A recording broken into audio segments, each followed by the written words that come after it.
सुप्रभात बच्चों। आज हम आपकी पाठ्य पुस्तक हिंदी व्याकरण के पाठ संख्या 6 को पढ़ेंगे, जिसका शीर्षक है अनुच्छेद लेखन। अनुच्छेद लेखन को अंग्रेजी भाषा में पैराग्राफ राइटिंग भी कहते हैं। इस शीर्षक के अंतर्गत हम यह जानेंगे कि अनुच्छेद लेखन क्या है, यह किस प्रकार से लिखा जाता है तथा अनुच्छेद लेखन और निबंध के मध्य क्या क्या अंतर होता है। तो आइए चलते हैं पाठ की तरफ। लेखन किसी एक विचार या भाव पर लिखा गया वाक्य समूह अनुच्छेद कहलाता है। अर्थात अनुच्छेद लेखन में किसी एक विचार या भाव पर ही लिखा जाता है। अनुच्छेद लेखन की विशेषताएं। यह गद्य की लघुतम विधा है, अर्थात गद्य की विधाओं में निबंध अनुच्छेद लेखन निबंध से छोटी विधा है। किसी एक विषय के एक ही पहलू को एक दूसरे से संबंधित वाक्य समूहों द्वारा अभिव्यक्त करते हैं। इस विधा के अंतर्गत किसी भी विषय पर, किसी एक पहलू पर और उससे संबंधित जो भी विचार आपके मन में उमड़ रहे हैं उन्हीं को अभिव्यक्त करते हैं। अनुच्छेद अपने आप में पूर्ण और सार्थक होते हैं। अनुच्छेद लेखन इस प्रकार से लिखे जाते हैं कि वह भाव या विचारों को पूर्ण कर देते हैं तथा सार्थक सही अर्थ भी प्रदान करते हैं। विचार संक्षेप में लिखे जाते हैं। क्योंकि अनुच्छेद लेखन गद्य की छोटी विधा है, इसलिए इसमें विचारों को शब्दों का ध्यान रखते हुए ही लिखा जाता है। निबंध और अनुच्छेद में अंतर। निबंध में अलग अलग अनुच्छेदों में अलग अलग भावों को व्यक्त किया जाता है। निबंध की यह विशेषता है कि उसमें एक ही तथ्य से संबंधित अलग अलग विचारों को अलग अलग अनुच्छेदों में व्यक्त किया जा सकता है, पर अनुच्छेद में किसी एक विषय के एक ही पहलू पर विचार किया जाता है और अनुच्छेद में किसी भी एक विषय के केवल एक विचार पर उसको लिखा जाता है। इस प्रकार निबंध में निबंध का निर्माण कई प्रकार के अनुच्छेदों से हो सकता है, परंतु अनुच्छेद में किसी भी प्रकार का निबंध का उपयोग नहीं किया जा सकता। निबंध में भूमिका और उपसंहार लिखा जाता है, अनुच्छेद में नहीं। निबंध की प्रारंभ में आपको भूमिका लिखनी होती है और अंत में उपसंहार लिखना होता है, परंतु अनुच्छेद लेखन में इस प्रकार का कोई प्रावधान नहीं है। ध्यान देने योग्य बातें। छोटे, स्पष्ट, सरल, सुबोध और प्रभावी भाषा विषयानुसार हो। अनुच्छेद लेखन करते समय यह ध्यान देना होगा आपको कि जो शब्द हैं वो छोटे हों, स्पष्ट हों, सरल हों। इस प्रकार से सरल कि वह पढ़ने वाले को आसानी से समझ में आ जाए, सुबोध और प्रभावी भाषा के अनुसार हो। अर्थात अनुच्छेद लेखन में ऐसी भाषा का प्रयोग किया जाए जो सरल हो, लोगों के समझ में भी आए और प्रभावशाली भी हो। भूमिका नहीं, सीधा विषय से शुरू कर। अनुच्छेद लिखते समय आपको ध्यान देना है, आपको निबंध की तरह भूमिका उसमें नहीं लिखनी है। आपको सीधे जो विषय दिया है उसी विषय से शुरुआत करनी है।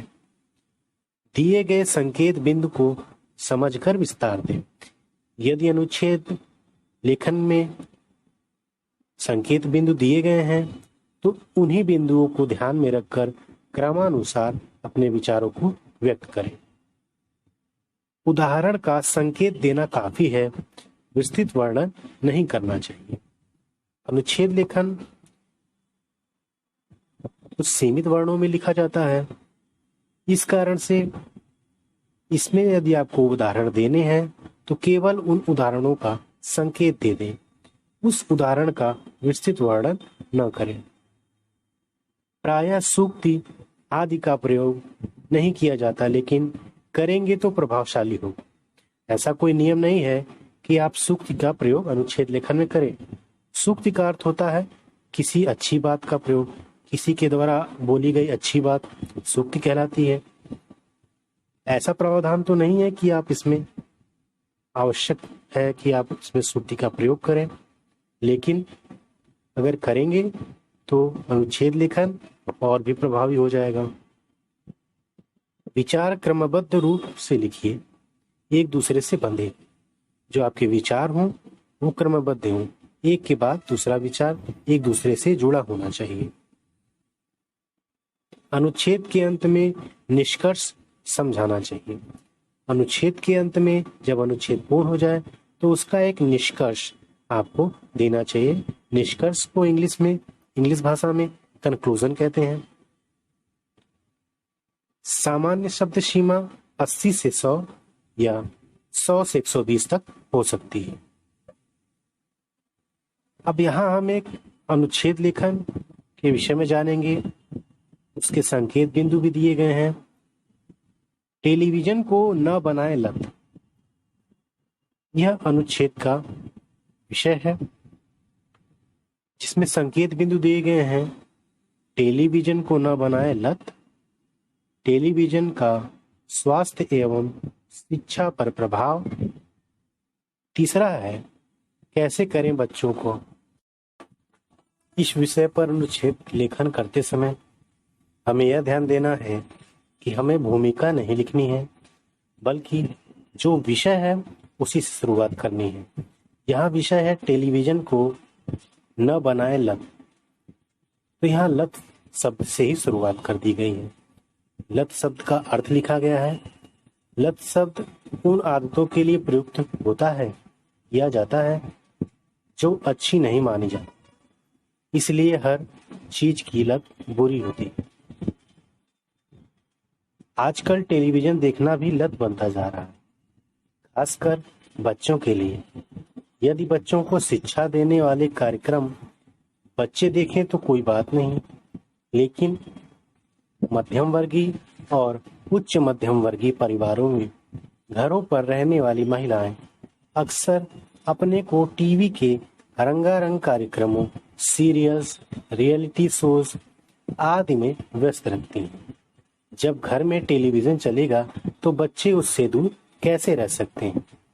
यह संकेत बिंदु जो पहला था, टेलीविजन को न बनाए लत, वो समाप्त होता है। अब हमें दूसरे संकेत बिंदु पर लिखना है, जो है टेलीविजन का स्वास्थ्य एवं शिक्षा पर प्रभाव। अब आगे देखिए, वे भी अपनी पढ़ाई लिखाई छोड़कर टेलीविजन से ही चिपक जाते हैं, और जब किसी कार्यक्रम सीरियल में रुचि पैदा हो जाती है तो फिर छुड़ाए नहीं छूटते।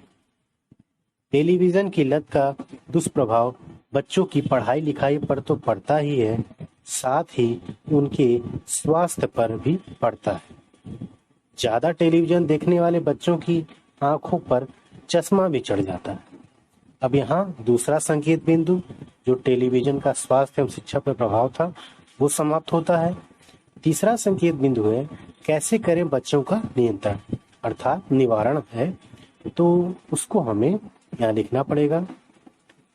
इस संदर्भ में माता पिता तथा घर के अन्य बड़े सदस्यों को स्वयं पर नियंत्रण करना होगा, तभी वे अपने बच्चों को टेलीविजन की लत से मुक्त करा पाए।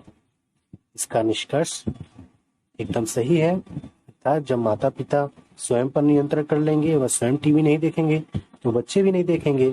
तो इस प्रकार यह अनुच्छेद समाप्त होता है, जो अपने आप में पूर्ण है और सार्थक है।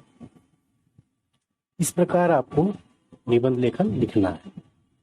व्याकरण की कॉपी में आप सभी को एक अनुच्छेद लेखन कर लिखना है, जिसका शीर्षक है विद्यार्थी जीवन। इसके संकेत बिंदु हैं जीवन निर्माण का काल, विद्यार्थी के लक्षण, विद्यार्थी के कर्तव्य। इस आधार पर आपको अपनी उत्तर पुस्तिका में एक अनुच्छेद लेखन लिखना है।